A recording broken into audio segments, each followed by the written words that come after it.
Muy buenas a todos y bienvenidos a la cadena de bloques. Hoy tenemos, como ya adelantamos la semana pasada, un programa en el que hablaremos de cómo funciona Bitcoin de manera algo más técnica, ¿no? Como cómo funciona Bitcoin, qué hay dentro de Bitcoin, cómo funciona su blockchain, qué se componen sus bloques, etcétera. Y bueno, qué mejor que empezar viendo un poco cuándo y cómo surgió Bitcoin, ¿no? Cómo surgió esta idea, ya que sabemos que fue la primera de todas las criptomonedas que apareció y es una de las primeras aplicaciones de la blockchain a nivel global, ¿no? Como es un sistema de pago como es ahora Bitcoin, ¿no? Es muy importante a nivel global. Y bueno, todo esto ocurrió un 31 de octubre de 2008, cuando un tal Satoshi Nakamoto publicó en un foro de criptografía un artículo académico en el que se detallaba un funcionamiento de un sistema que, como bien indicaba el título de ese artículo que se publicó, era un sistema de dinero de efectivo electrónico peer-to-peer. Claro, de esto, lo de sistema de dinero en efectivo electrónico, creo que lo comprende todo el mundo, ¿no? Pero lo de peer-to-peer a lo mejor sí que hay que matizarlo, ¿no? Y claro, un sistema peer-to-peer, una red peer-to-peer viene a ser una red entre iguales, ¿no? Cuando hablamos de peer-to-peer, hablamos de entre pares o entre iguales, ¿no? Es, por ejemplo, una red de ordenadores en la que todos o algunos de los aspectos de esa red funcionan sin clientes ni servidores centrales, sino que son una serie de nodos que se comportan como iguales entre sí, ¿no? O sea, no se depende de un servidor central, por así decirlo. Y entonces esta era la esencia de la idea de Bitcoin, que meses más tarde, el 3 de enero de 2009, publicaría también el mismo Satoshi Nakamoto el software, ¿no? El software con el que realizar esas transacciones con ese nuevo dinero en efectivo electrónico que era Bitcoin, ¿no? Para más tarde desaparecer y que nunca más se haya vuelto a saber nada más de él, ¿no?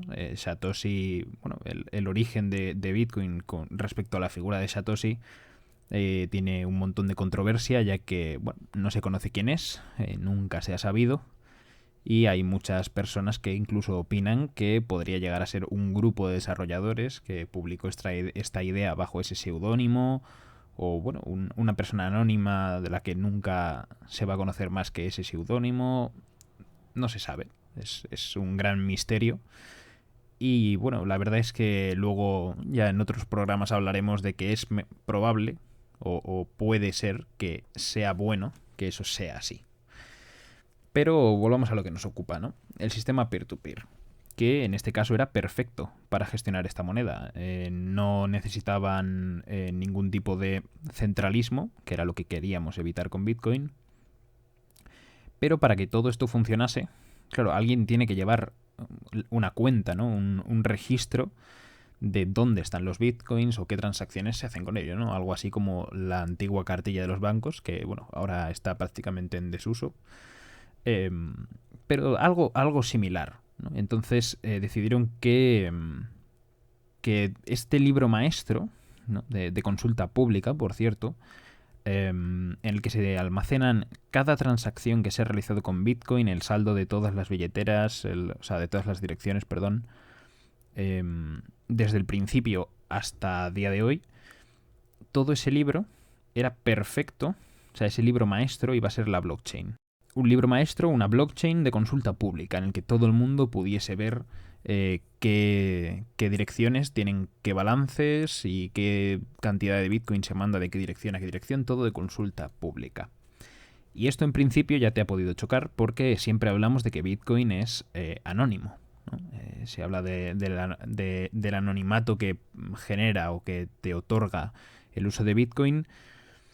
Y claro, al escuchar esto de consulta pública, todo el mundo puede ver qué transacciones se realizan, y a dónde van, qué direcciones tienen, qué balances, etcétera. Surge la duda, ¿no? ¿No se suponía que Bitcoin era anónimo? Surge esa pregunta. Y sí es verdad que cualquiera puede ver cuánto Bitcoin hay en una u otra cuenta y qué movimientos se realizan. Pero eso es porque la dirección o tu cuenta de Bitcoin, como la quieras llamar, es anónima. Es decir, se pueden ver qué saldo tienen las cuentas, a dónde realizan movimientos esas cuentas y todas estas operaciones, pero no se puede saber, en principio, ahora matizaremos, a quién pertenece esa misma dirección. O sea, la dirección es consultable, pero nadie sabe a quién pertenece esa dirección. Salvo que, como digo, esto no es del todo real, ya que Bitcoin es anónimo en cierto sentido y en otro cierto sentido no lo es, ya que si, por ejemplo, tú te conectas con una casa de intercambio, ¿no? Con un exchange para vender o comprar Bitcoin, si en ese exchange sí que tienen o sí que te han pedido lo que se llama un KIC, un Know Your Customer, pues ahí sí que se puede relacionar una dirección contigo, ya que eres en ese exchange sí se sabe que eres tú el que estás haciendo las transacciones. Pero bueno, salvo esas conexiones con terceros, ¿no? Como casas de intercambio, etcétera, Bitcoin es anónimo. Y ese registro, esa blockchain de la que hablamos, que bueno, blockchain significa cadena de bloques, que ya os podéis imaginar porque este podcast se llama o tiene el nombre que tiene. Básicamente es una secuencia de datos encadenados, distribuidos descentralizadamente por todos esos nodos que componen la red de Bitcoin, en este caso, como hemos hablado antes. Y esa es una de las grandes fortalezas de Bitcoin, ¿no? Mientras que haya usuarios en esa red, mientras que haya alguien que mantenga una copia de toda esa base de datos, ¿no? De ese libro maestro, no van a desaparecer nunca los datos. O sea, mientras haya usuarios, es imposible eliminar Bitcoin, digámoslo así. Dentro de todos estos usuarios de la red puede haber varios tipos, ¿no? O hay algunos que se denominan de una forma concreta, como podrían ser los mineros, ¿no? Los mineros son los usuarios que se dedican a añadir registros a esta cadena. Es decir, si yo quiero hacer una transacción, ¿no? Y quiero mandarle Bitcoin a alguien, alguien tendrá que añadir esa transacción al libro maestro para que tenga lugar, o sea, para que quede registrada y eso haya ocurrido. Entonces, estos usuarios, los mineros, como digo, son los que se dedican a crear los bloques, ¿no? A minar los bloques. Por eso se habla del proceso de minado de Bitcoin. Y hay que saber un par de cosas de estos bloques de Bitcoin, ¿vale? Ahora hablaremos un poco de qué son exactamente los bloques y qué contenido tiene un bloque.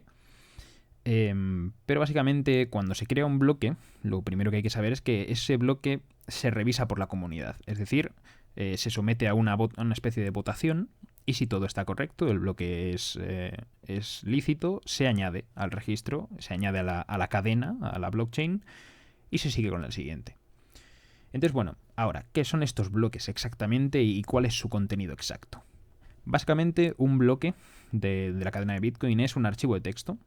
Se genera un bloque cada 10 minutos aproximadamente y cada 210.000 bloques se produce lo que se llama un halving, ¿no? Que viene a ser reducir la recompensa a la mitad, ¿no? La recompensa que se queda el minero, que no hemos hablado de recompensas, pero la recompensa de un bloque es, al generar un bloque nuevo, se imprimen o se crean nuevos bitcoins y esos bitcoins se los queda como recompensa por el trabajo que ha realizado el minero que ha creado ese bloque. Este proceso se ve disminuido, ¿no? La recompensa. En los primeros 210.000 bloques de Bitcoin, la recompensa era 50 Bitcoins. A los 210.000 bloques se produjo el primer halving, que redujo la recompensa a 25 Bitcoins. A los 210.000 otra vez se produjo el segundo halving, ¿no? Que redujo la recompensa a 12,5 Bitcoins y así sucesivamente. Ahora estamos en 6,25 Bitcoins de recompensa por cada bloque.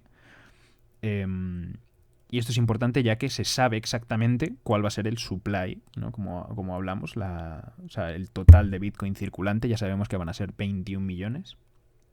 Y se sabe que más o menos se van a crear o se van a haber creado todos una vez llegue el año 2140, aproximadamente 2142. Va variando, no es exacto, ya sabemos que esos 10 minutos son aproximados, ahora veremos por qué. Y...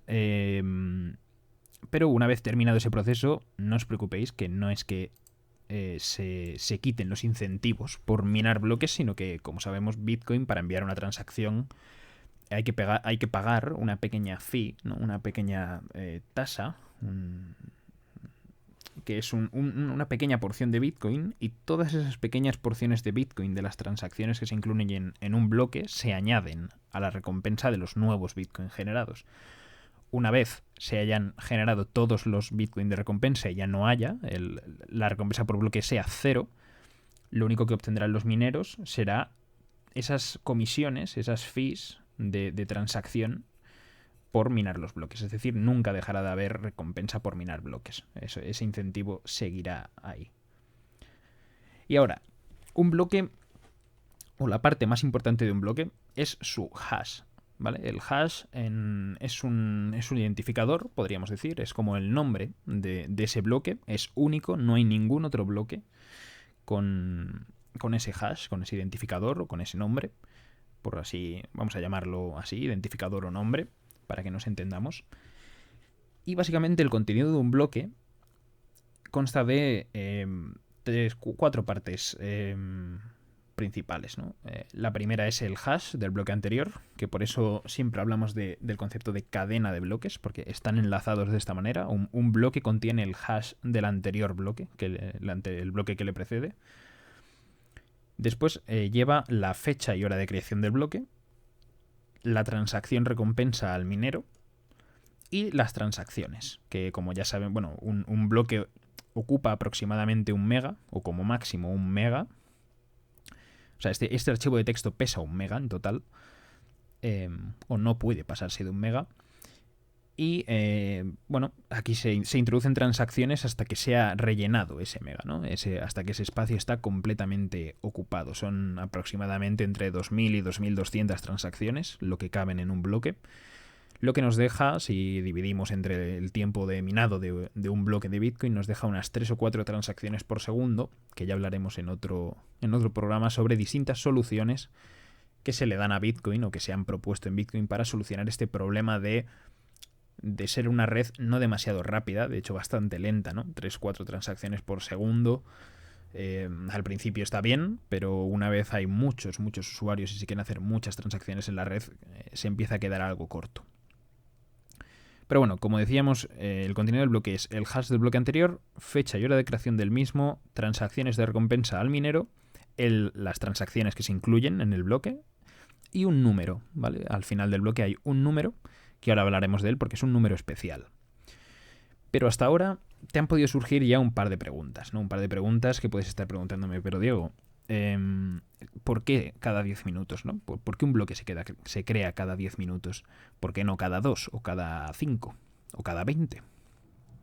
Y otra pregunta que te ha podido surgir es que, claro, aquí hay un problema. Es decir, si toda la red funciona porque hay gente que se dedica a agregar los datos de las transacciones a una red, ¿no? a ese registro, ¿no? a esa blockchain, alguien podría ponerse a crear bloques o a añadir transacciones que no estén bien, ¿no? O transacciones fraudulentas o inventadas, para añadirlas ahí y generar doble gasto o problemas similares.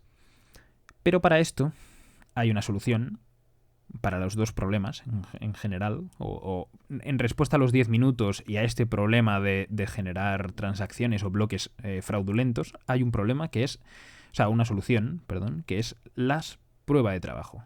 La prueba de trabajo, que en Bitcoin consiste en una norma que dice que todos los hashes de los bloques tienen que empezar por un determinado número de ceros. Es decir, un hash es una secuencia de letras y números. Pues una de las normas que denominamos la dificultad de minado de un bloque viene a ser eso, el que el hash tiene la obligación de iniciar o de empezar por una cantidad determinada de ceros. Vale, a esto le llamamos dificultad de minado. Y esto es lo que hace, en plan, esto está medido para que con el poder de cómputo que tiene la red, que es lo que se utiliza para obtener los hashes válidos, con esa cantidad de ceros determinados en el inicio, está calculado para que se tarde aproximadamente unos 10 minutos. De aquí los 10 minutos que se tardan en minar cada bloque. Cada 2016 bloques se revisa la dificultad para ver si se está tardando menos o más. Si se está tardando más de 10 minutos, es que la dificultad es demasiado alta, con lo cual se reduce la dificultad para aumentar el ritmo de los bloques. Y si los bloques se están minando en mucho menos de 10 minutos, la dificultad se incrementa para que el bloque aumente, ¿sabes? Se tarde más tiempo en minarlo, ¿no? En crearlo. Cuando digo minar, quiero decir crear. Ya que, bueno, la potencia de cómputo, ¿no? El poder de cómputo que tienen los ordenadores de la red de Bitcoin va variando, va aumentando, tiende a aumentar con el tiempo. Con lo cual es importante esto de revisar la dificultad y reajustarla. Hay que tener en cuenta que cada número o letra que escribes dentro de un bloque, ¿no? Cualquier carácter que pongas, ya sea un espacio, un número, una letra de cualquier tipo, cambia completamente el hash, o sea, lo modifica por completo, por lo que ese número que comentábamos antes, que va al final de cada bloque, que hemos dicho que era importante, no lo conoce nadie, y ahí es donde el ordenador tiene que coger la potencia de cómputo que tenga e ir probando números aleatorios hasta que encuentra el número que le da, o sea, o que hace que el hash de ese bloque empiece por la cadena de ceros del momento, ¿no? Es decir, si tiene que empezar por 8 ceros, por ejemplo, pues irá probando números hasta que encuentre un número que puesto ahí, junto con el resto del texto del bloque, genere un hash que empiece por 8 bloques, o sea, 8 ceros. Y una vez encontrado, se propone añadirlo a la cadena. Y aquí viene el segundo de los problemas, ¿no? Aquí, una vez solucionado el tema de crear bloques, porque ya hemos visto que no es fácil crear un bloque, o por lo menos no es sencillo ni rápido crearlo tú solo, y menos a día de hoy, el problema es qué pasa si luego alguien vota en contra de los bloques o vota a favor de los bloques en función de lo que más le convenga. Y aquí también hay otra solución, ya que se vota en función del poder de cómputo que aportes, ¿no? Es decir, si tú aportas el 10% del poder de cómputo de toda la red de Bitcoin, que es una barbaridad de poder de cómputo, tú tienes el 10% de los votos para validar bloques, por así decirlo. Con lo cual, si quieres realizar alguna de estas acciones, un poco de dudosa moralidad, pues tendrás que controlar mínimo el 51% de poder de cómputo de la red de Bitcoin, y en otras redes más pequeñas es posible realizar lo que se conocen como ataques del 51%, que, bueno, como ya habéis visto, son... Bueno, el nombre no deja mucho a la imaginación, es justo esto. Pero en Bitcoin, al ser una red tan grande, que alguien acumule el 51% de poder de cómputo es prácticamente imposible. Y aquí, bueno, podría incluso surgir una duda si has estado muy atento, y es... Oye, ¿y qué pasa si...? Porque claro, todos los mineros están compitiendo a la vez por encontrar un hash válido para quedarse con esa recompensa del bloque, ¿no? Es el incentivo que tienen. ¿Qué pasa si hay dos mineros que justo encuentran a la vez un hash válido y se añaden dos bloques a la red? Pues esto es muy sencillo. A lo mejor de inicio, si eres nuevo, es un poco raro de escuchar, pero claro, si se generan dos bloques válidos a la vez, no pasa nada, porque ocurre lo que denominamos que se genera un bloque huérfano, ¿vale? Los bloques huérfanos son bloques en los que, bueno, tú imagínate un bloque encadenado a otro, y justo ese se encadena a dos distintos, porque se han creado dos a la vez, se han generado dos bloques válidos a la vez. Pues el siguiente bloque que se genere va a tener que ir encadenado a uno de esos dos, no puede ir encadenado a los dos. Entonces la cadena continuará por digamos, la rama más larga. El otro bloque que se ha quedado ahí suelto simplemente lo denominamos bloque huérfano y no ocurre nada más, no hay ningún problema. Y así es como, en resumen, funciona Bitcoin. Tenemos básicamente un sistema en el que tú aportas potencia de minado. Con esa potencia de minado se resuelve, ¿no?, ese problema matemático, que es encontrar el número que hay que añadir a los bloques para que tengan un hash válido y se puedan añadir a la blockchain, por realizar tú ese trabajo, que evidentemente genera un gasto de electricidad y de deterioro de los equipos de cómputo que estás utilizando. Te llevas la recompensa del bloque. Esa recompensa se ve disminuida cada 210.000 bloques en lo que denominamos los halvings, ¿no? Y la dificultad, que es la que hace que cada 10 minutos se genere un bloque, es revisada cada 2016 bloques, perdón, para ajustarla y mantener ese tiempo de minado en unos 10 minutos aproximadamente. Y así es como funciona Bitcoin, así es como se crean los nuevos Bitcoins, cómo funciona la red de Bitcoin, la seguridad que tiene, ¿no? Este proceso de prueba de trabajo junto con el sistema de blockchain, este libro maestro en el que se acumulan todas las transacciones o se registran todas las transacciones. Espero que haya sido, aunque técnico, sencillo de entender, ¿no? Lo he intentado explicar de una manera bastante sencilla, bastante clara. Si hay algo que no te ha quedado claro, no dudes de preguntarlo en comentarios. Ya sabes que nos podéis encontrar tanto en... Bueno, no sé si estáis escuchando esto en YouTube o en Twitter o en Library incluso. Ya sabéis que tenemos varios medios en los que publicamos el programa. Y nos podéis encontrar, como sabéis, en Twitter como @lacadenabloques sin el D. Y preguntarnos por ahí cualquier tema o cualquier duda que queráis que tratemos o que resolvamos. Y con esto concluimos el programa de hoy. Hasta aquí todo el tratamiento del funcionamiento técnico o a nivel técnico de Bitcoin. Y nos vemos la semana que viene con otro nuevo programa de la cadena de bloques.